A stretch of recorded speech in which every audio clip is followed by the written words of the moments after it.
A Europa dormiu descansada porque até estava convencida que o voto seria não a saída do Reino Unido da União Europeia, mas acordou toda surpreendida porque de facto a posição tomada pelos conservadores foi, digamos que, alarmante. E isso criou problemas ao nível de toda a Europa, da Bolsa. E eu dizia até no post do Facebook, quem é meu amigo já leu, que isso teria consequências não só na Europa como em todo o mundo, né? E principalmente nos países mais pobres e digamos que maxime os países devedores da União Europeia. Em que medida que se vai ou que se pode fazer sentir, portanto, este não à continuidade da zona do euro, parte do Reino Unido? O problema é que com o não, as bolsas já começaram a se ressentir, a moeda, a libra, já teve uma baixa muito grande. Começou por 7,5, agora deve andar por 12, não sei muito bem. Também o euro teve uma grande baixa relativamente ao dólar. E isso é muito mal, dizia eu, sobretudo aos devedores do Ocidente. Tanto é que até as próprias negociações vão ficar condicionadas a esta conjuntura. Eu não sei se não será até pior que a crise de 2008, crise económica, que começou... Recebe-se algum efeito dominó, portanto, para outros países da O efeito dominó digamos que incontornável. Mas o meu grande receio é se a consequência negativa disto não vai ser pior que a crise económica de 2008. E assim for, temos que estar preparados para o pior. Mas não vamos comentar muito porque vamos ficar expectativos para ver o que é que vai acontecer nas próximas 72 horas, tanto é que há de haver decisões daqui a nada, na terça-feira, pelo menos os 3 mais fortes da União Europeia vão reunir e vamos ver que decisões é que vão se tomar. É verdade que o referendo decidiu uma coisa, mas não quer dizer que a saída da União Europeia é automática. Ainda há um processo, há mecanismos, há um processo e tudo mais, até que de facto saia, ainda temos tempo para podermos perspectivar o que é que nos espera, sobretudo nós, não só em África, mas em Moçambique, porque somos devedores da Europa. Interessa-nos acompanhar com algum... bilhões de dólares. E nos interessa acompanhar como é que vai a situação. Aliás, os economistas vão comentar melhor que eu, porque eu sou apenas um curioso nesta matéria. Pois bem, Dr. António Frangulos, esta semana tivemos a ida da Procuradora-Geral da República à Assembleia da República para o seu informe relativo ao ano de 2015. Que comentários, que análise, portanto, do informe da Procuradora-Geral da República? Bom, eu quero começar por dizer que foi um informe possível. Eu quero, desta vez, tomar uma atitude diferente, talvez fazer um apelo mesmo também a uma atitude diferente da Assembleia relativamente a estes informes, tanto do Procurador, do Provedor, mesmo em relação à ida do Presidente da Assembleia. Já muitos procuradores, né, homens de barbarija, já passaram dali e o discurso foi sempre o mesmo. A reação ao discurso também foi sempre o mesmo.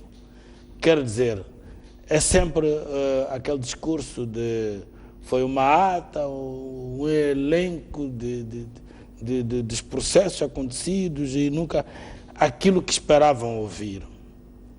Mas o que eu quero trazer de novo, neste caso concreto, é que os deputados têm que começar a Assembleia da República, se fosse possível toda ela, mas não sendo possível, os deputados da oposição devem começar a tomar uma outra postura, uma outra atitude. E começando por fazer uma retrospectiva dos informes todos que já foram feitos e ver que não há nenhuma mudança substancial. Então, o que é que estará na base? Quer dizer, a reflexão dos deputados, até se fosse possível uma reflexão conjunta dos deputados da oposição, não querendo dizer com isso uma coligação qualquer, mas porque oposição há coisas comuns que podem comungar. O que é que de facto está mal nisto tudo? E encontrariam, como eu já encontrei, primeiro, uma questão humana mesmo, que em direito até tem um nome, chama-se não exigibilidade de outra conduta. Quer dizer, nós todos podemos condenar os procuradores que por ali passaram, mas qualquer um de nós, se fosse convidado para ali, primeiro antes de aceitar e avaliar, mas a partir da altura que havia de aceitar, só podia se comportar da mesma maneira como todos os outros procuradores por ali passaram.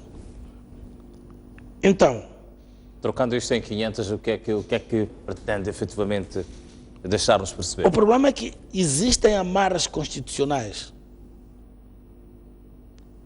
que, se procurasse fugir a essas amarras, fora, out. Ou, se aceita, é porque a pessoa avaliou que tem sempre um futuro que almeja, uma carreira e tudo mais, e se pretende proteger este almejar, então tem de se comportar conforme.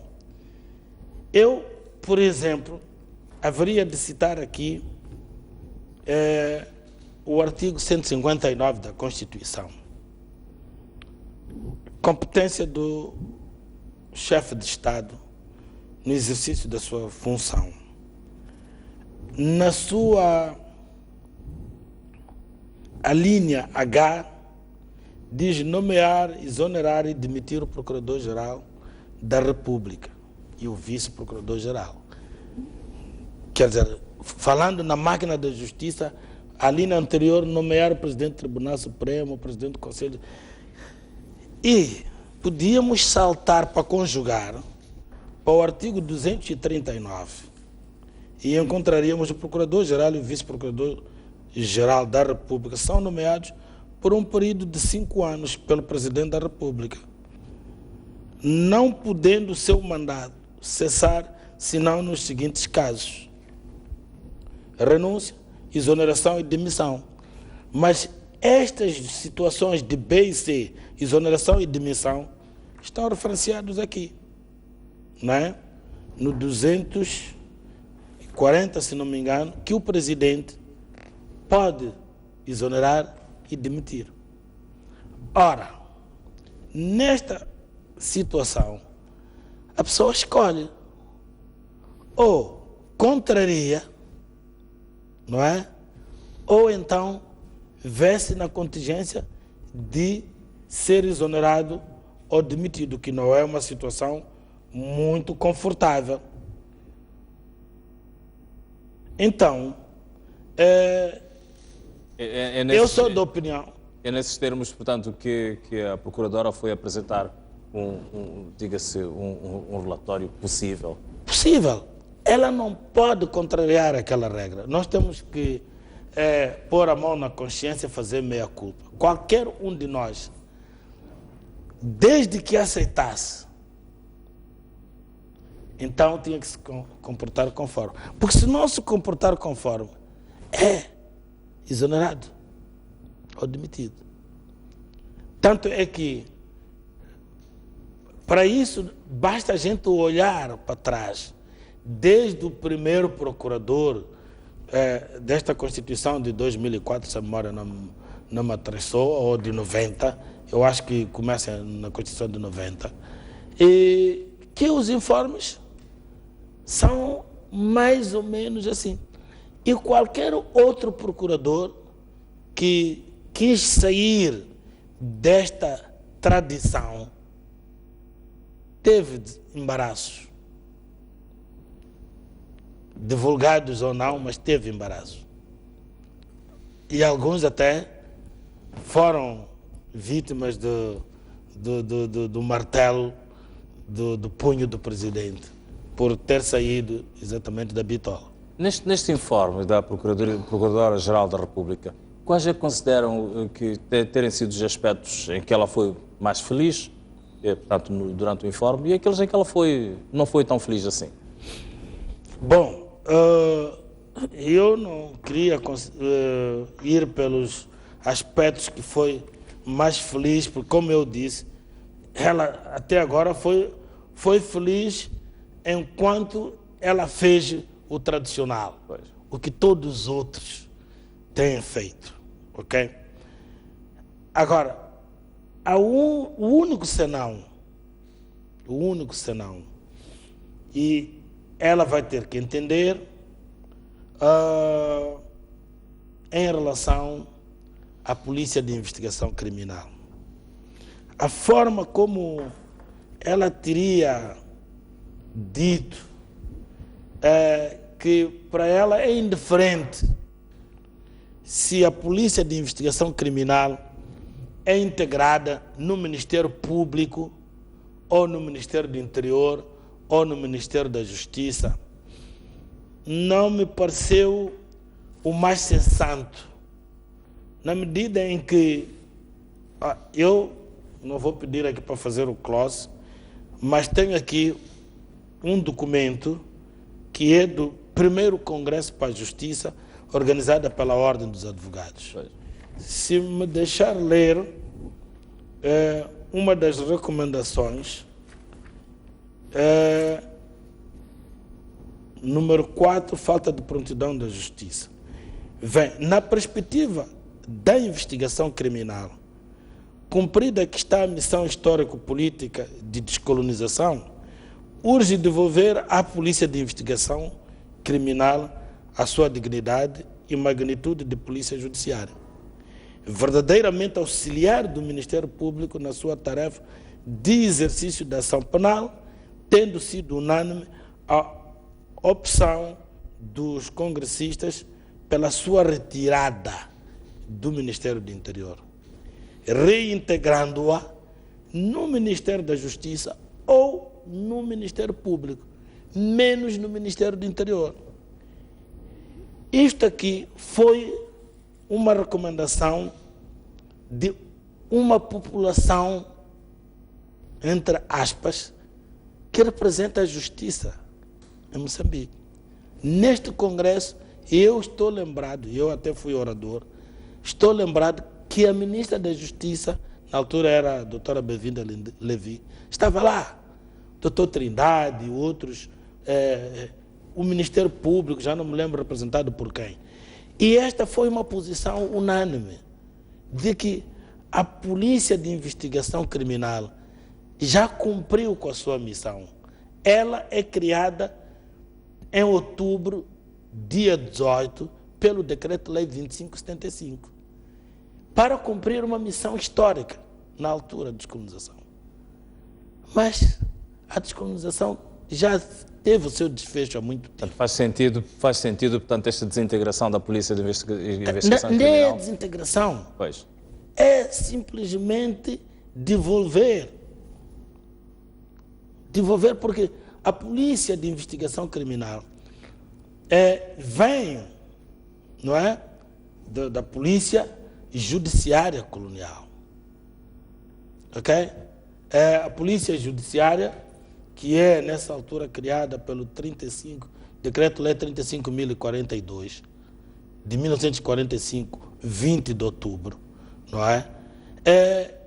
Ela antes já tinha sido Polícia de Investigação Criminal, creio eu, em 1918, né? Ou 29 mesmo. Ora, mas o problema não está só aí, o problema está em ver que atividade é que a Polícia de Investigação Criminal exerce. A Polícia de Investigação Criminal não exerce tarefas de prevenção criminal, qualquer prevenção, mas previne a criminalidade habitual, ok? Então, ela é um órgão parajudicial,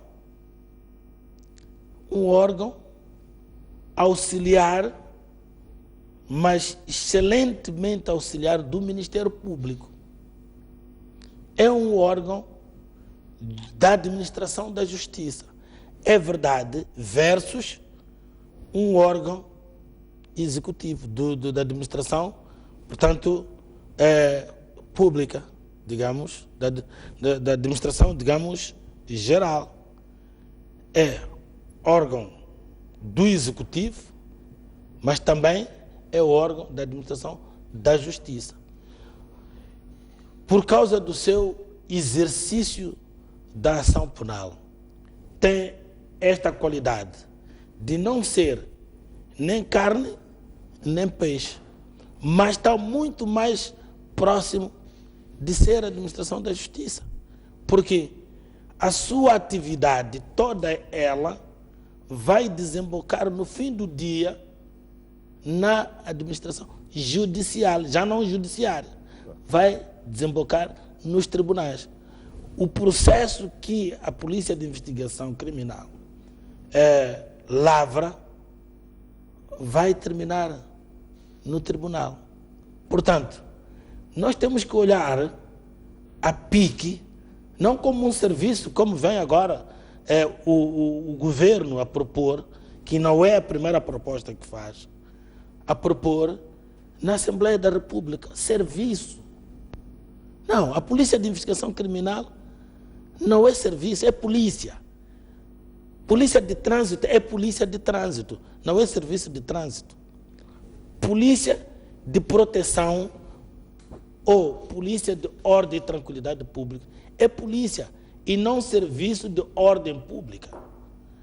Então, isto aqui é que tem que ficar muito bem claro, porque dizer um serviço é muito complicado para a Polícia de Investigação Criminal, porque o serviço é uma atividade administrativa e vai acabar, no fim do dia, complicando com o quadro do pessoal, vai complicar com as carreiras, e não só.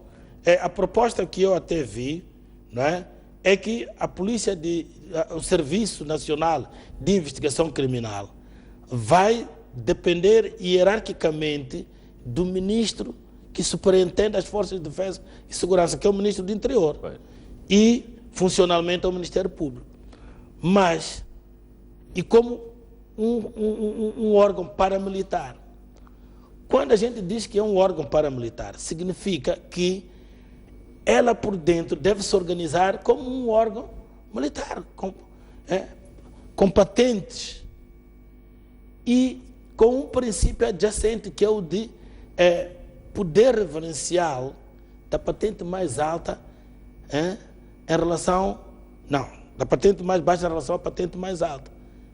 Ora, se eu sou o diretor e sou adjunto de comissário e tenho um comandante que é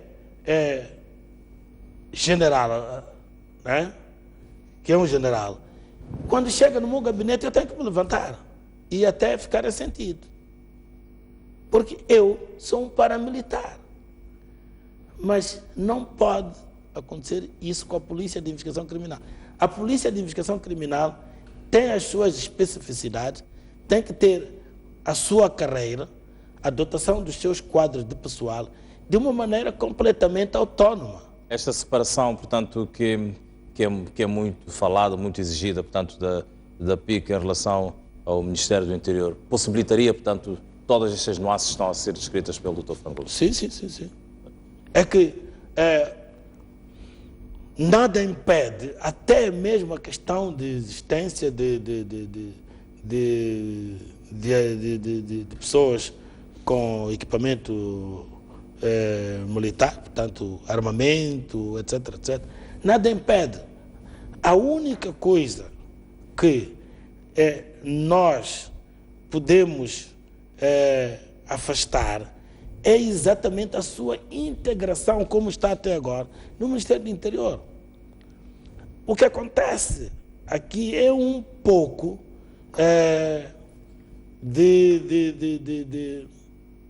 eu não sei se devo chamar de protecionismo, mas já há uma tendência ou uma percepção de que saindo a pique do Ministério do Interior é quase que deixa um grande vazio. Este aqui é um grande problema, deixa um grande vazio. É como nas Forças Armadas, você um dia acordar e pensar em tirar a Força Aérea das Forças Armadas. Quer dizer, o Exército ficaria com um grande vazio. É mais ou menos isto. Mas o exemplo não é tão feliz, porque Força Aérea é Força Aérea. Enquanto que a Polícia de Investigação Criminal tem uma subordinação hierárquica, tem uma subordinação, uma dependência funcional, porque exerce uma tarefa parajudicial e não paramilitar, por isso não pode ser paramilitar. Quando é paramilitar, uma das consequências, por exemplo, quando há prevenções, porque 25 de junho, ou porque há uma cimeira, não sei o quê, olha, a Polícia de Investigação Criminal é chamada a reforçar, o que isso complica a atividade da Polícia de Investigação Criminal ou da Polícia Judiciária. Ter que deixar os processos, não é? Ir à patrulha, ir assegurar a cimeira que está a decorrer. Aqueles que são da ordem de segurança estão a exercer o seu trabalho normal. Quando aquilo acaba, continuam a sua rotina normal. Mas o agente da investigação criminal vai encontrar que os prazos de prisão preventiva estão a expirar, uma série de coisas. Portanto, isto não é factível. Eu lembro que quando nessa altura até era inspetor, nós até fomos parar a Michafutena em punição. Não vou dizer com quem mais, mas pessoas até que nesta altura ocupam postos, né, altos na administração da justiça, porque nós acabamos nos rebelando. Nós, quando vamos à patrulha, vamos à segurança de uma cimeira ou do Congresso, ficamos 15 dias, 20 dias. Quando voltamos, encontramos o nosso trabalho está ali, acumulado à nossa espera. Enquanto que os da proteção, que é o seu dia a dia normal, quando voltam, não, é só para dar continuidade. Então, isto resulta exatamente do facto de a Polícia de Investigação Criminal depender do Ministério do Interior, hierarquicamente, e ser considerada paramilitar, ter duas categorias. É inspetor da polícia, até chamam carreira geral, é inspetor da polícia, e ao nível da coisa da carreira específica é um agente simples ou um chefe de brigada. Isto não pode. Tem que ser uma única categoria. É inspetor, é subinspetor, é agente de primeiro ou de segundo, é esse agente. E outras categorizações que existem lá, porque também temos categorias que não estão na investigação criminal, que é para o laboratório, para o arquivo, etc. Nós temos que ter uma polícia de investigação criminal com uma orgânica completamente diferente da que até agora. Nós temos que voltar para trás, que até não é uma coisa nova, mas nós temos que aceitar voltar para trás. Porque nós paramos, que era para descolonizar, já descolonizamos, já acabamos a nossa missão histórica. A polícia é preciso ser devolvida para a sua gênese. Requer de alguma forma, portanto... Então, eu fiquei um bocadinho preocupado com a posição da Procuradora nesse sentido. ela tem que tomar uma posição porque ela é conhecedora. Pois. Ela é conhecedora, eu conheço-a, eu reconheço-a. Ela é conhecedora. Mas lá está. Não pode contrariar. As amarras que eu estava a referir. Ela não pode contrariar porque isso tem consequências. Porque ela dizer não é dizer não ao Ministério do Interior, é dizer não ao governo. Pois. E isso pode lhe trazer consequências que ela não quer. Ela quer ser moderada e não ter, digamos, problemas, não é, na função. Ela falou, entre outras coisas, portanto, da situação criminal do país, de alguns casos criminais do país que aconteceram durante o ano 2015. Falou também sobre a corrupção na administração, a forma como, portanto, a PGR está a combater a corrupção nos órgãos da administração da justiça. A forma como ela abordou, portanto, estas duas matérias foram de encontro às suas expectativas? Eu já não tenho expectativa, eu disse logo no início. E coloquei aqui uma situação de não exigibilidade de outro comportamento. Não é porque ela, não é, em dom menor, não saiba o que devia ser. Mas está lá o problema. Ela, por exemplo, vamos lá, relativamente às dívidas que o anterior executivo cometeu e chefiado por quem? Pelo anterior presidente. Quem nomeia ela é o antigo presidente. Não pode. Ela não pode, quer dizer, nós estaríamos a exigir a ela o impossível, não digo o difícil. E o que ela pode fazer é simplesmente fazer isto que nós assistimos. É o possível, não pode, porque primeiro seria a bancada que sustenta o governo, que cairia em cima dela, seria o governo, seria o chefe direto dela repreendê-la. Quer dizer, agora, o TPC, nesta minha nova atitude, né, o meu TPC é que a oposição tem que atacar as causas. E a causa disto é a Constituição. O discurso da oposição seria muito bonito que, a partir da próxima sessão para frente, começasse a falar da necessidade da revisão da Constituição. Isto é uma parte do que eu li, mas a Constituição toda tem uma série de situações. E mais, é preciso que se mude o sistema, né, político. Para resolver este problema que o presidente agora consta que vai conversar com o presidente da RENAMO, eu penso que pode se resolver por uma emenda constitucional. Mas há caminho de uma revisão constitucional para a mudança do sistema político. Quer dizer, nós estamos a falar, por exemplo, de desarmar a RENAMO, mas analisar as coisas profundamente, nós vamos encontrar a Frelimo, que é o chefe das forças de defesa e segurança. Quem é o comandante em chefe? É o presidente. Que é o presidente da Frelimo. É o mesmo. Exato. Então, a Frelimo é ou não é armada? Nós podemos recusar isto, mas no fim do dia, quem manda nas forças de defesa e segurança é o presidente da Frelimo. Sabido que quem está no comando da atividade política é a Frelimo, através da Comissão Política. Portanto, nós temos uma Constituição que já está desadequada. Já houve uma altura que a Frelimo era a umbrella, não é? Era o chapéu, mas agora já não. É preciso que se mude este sistema político em Moçambique para poder resolver algumas fissuras que de outra forma não é possível. Não é possível. A atual Constituição, se eu estiver a fazer uma interpretação correta, fragiliza de alguma forma, portanto, o trabalho da Procuradora-Geral da República? Não só da Procuradoria, E de outras dos entidades? tribunais. Pois. Eu sou nomeado, sou demitido ou exonerado pelo Presidente da República.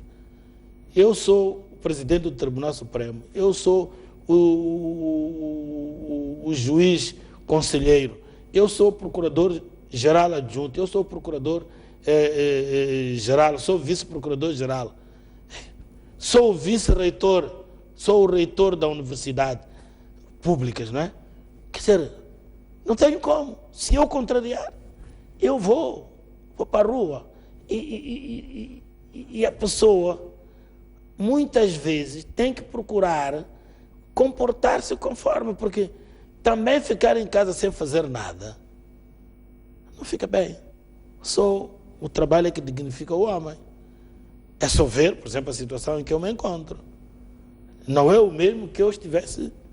Então, as pessoas acabam adaptando-se à realidade, ok? Por isso, é preciso que a Constituição seja mexida para ela dar mais poderes a essas autoridades todas, né? E não ficarem numa dependência política. Porque até aqui existe um dispositivo, não sei se é o 240, que diz que o presidente, o Procurador-Geral, responde perante o presidente. Vamos lá ver se eu tenho aqui assim. Para não estarmos a perder, Pois. passamos para a frente. Mas vamos lá. Pois, mas de uma forma resumida, sucinta, portanto, fechando portanto, esta nossa análise ao É informe da o Procuradora-Geral da República. 339, número 2. O Procurador-Geral da República responde perante o chefe de Estado. Pois. Não tem como. Nós temos que mudar esta Constituição. Tem muitas coisas aqui, né? Uma mudança da Constituição resolveria os problemas? Resolveria muitos problemas. E nós podemos até adiantar. Temos que ir para o semipresidencialismo típico. Porque nós estamos num semipresidencialismo atípico. Porque no semipresidencialismo típico temos o Presidente da República, temos o Primeiro-Ministro. Não é o delegado do chefe do governo, que o chefe do governo é o Presidente da República. O Primeiro-Ministro está a representar o Presidente quando está sozinho em frente do Conselho de Ministros. Nós temos que ter o chefe do partido que concorre às eleições, ganhando, fica Primeiro-Ministro. O Presidente é o Presidente, tem as suas competências bem definidas, promulgar as leis, cortar fitas aí, atuado. E o Primeiro-Ministro é o verdadeiro chefe do governo.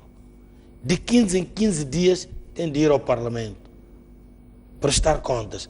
Quer dizer, nós teríamos um governo muito mais ativo, ou até um Estado muito mais ativo do que o Estado que nós temos, de letargia. Dr. António Frangulo, estamos praticamente em cima da hora. Conclusões finais relativamente àquilo que foi o informe da PGR.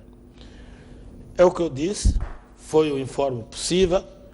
Eu não quero, não gostaria de ouvir outra vez o mesmo disco furado, que o informe é uma ata, Não. Os deputados, sobretudo da oposição, devem atacar este problema nas suas raízes. Porque, afinal de contas, aquelas pessoas não têm outra coisa, senão agir como estão a agir. A não exigibilidade de outro comportamento é exatamente esse. A questão do preparo das bancadas da oposição para estes debates com alguma profundidade não estará em causa também? Precisam também de contratarem assessores e conselheiros. Isso é... Olha, eu sei que não tem, porque injustamente a Frelimo até não disponibiliza verba para pagar assessores e conselheiros e tudo mais. Mas a oposição tem que mobilizar outro tipo de apoios, para terem assessores em diversas áreas, em diversas matérias e conselheiros. Eu vou dar um exemplo concreto, se permitir. No artigo 96 do regimento, poderes das comissões de inquérito. As comissões de inquérito gozam dos poderes de investigação próprios das autoridades judiciárias. No número 2, os factos que constituam matéria de processo pendente em tribunal não podem ser objeto de inquérito. Quer dizer, o que susta a criação de uma comissão de inquérito é a existência dessa matéria em tribunal. Ora, tribunal é judicial, não é judiciária. E eu estou-me a lembrar do MDM, quando propôs a comissão de inquérito para a EDM, Ematum, etc, etc. Disseram que não, porque essa matéria já estava sendo investigada pela Procuradoria. E até nesta sessão, a mesma oposição, creio, a RENAM ou o MDM, disse, olha, quando nós propusemos a comissão de inquérito, correram logo a abrir um processo na Procuradoria. Mas isso não susta. Está aqui, muito claro. Existem poderes plenos da comissão de inquérito. As comissões de inquérito gozam dos poderes de investigação próprios das autoridades judiciárias. O Ministério Público, quando se trata de investigação, é uma autoridade judiciária. A Polícia de Investigação Criminal é uma autoridade judiciária. O Gabinete da Corrupção, do Combate à Corrupção, é uma autoridade judiciária e não judicial. A única coisa que susta o processo ou a comissão de inquérito é exatamente um processo em tribunal, como o número 2 refere. Ora, isto aqui é uma matéria técnica que só pode ser, não é, digamos que assessorada por um jurista, mas também um jurista de verdade, de mão cheia, porque há juristas e juristas. Eu não quero estar contra os meus colegas, mas não há nenhuma novidade no que estou a dizer. Muitíssimo obrigado, Dr. António Frangulos, por este momento de análise ao informe da Procuradora-Geral da República, portanto, na Assembleia da República. Nós vamos agora observar um breve intervalo e voltamos já a seguir.